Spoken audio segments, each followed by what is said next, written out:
are Tier 1 and 2. And then UHC is just 1 day prior. So if you want a December 1st effective date, you need to let them know by November 30th. All of our carriers are treating it as a true open enrollment. Again, CalChoice and HealthNet have some limitations. CalChoice needs to be within the same carrier, and HealthNet needs to be the pre-qualified groups only.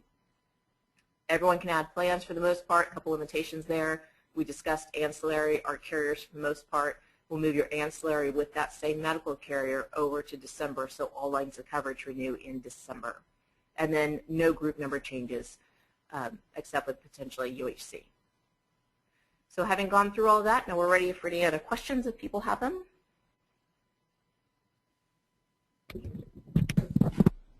Yeah, Jennifer, we do have a couple. Stacey's going to kind of monitor through the questions.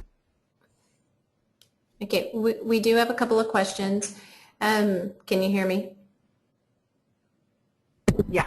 Okay. So if we have, for example, one question is in regard to groups over 50, actually a group over 50 that's comprised of more than one company. So if you have two companies that are owned by the same, you have common ownership, but they're under small group plans. However, when they are combined, they're over 50 full-time equivalent employees. If they choose to elect the early renewal, are they violating a rule, any rules associated with pay or play? What you need to do first is determine your group size by the definition of pay or play.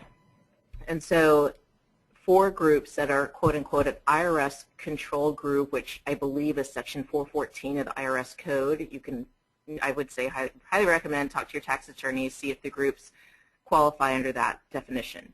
If they do, then technically they're a large group, even though you may have 3 small group policies, and they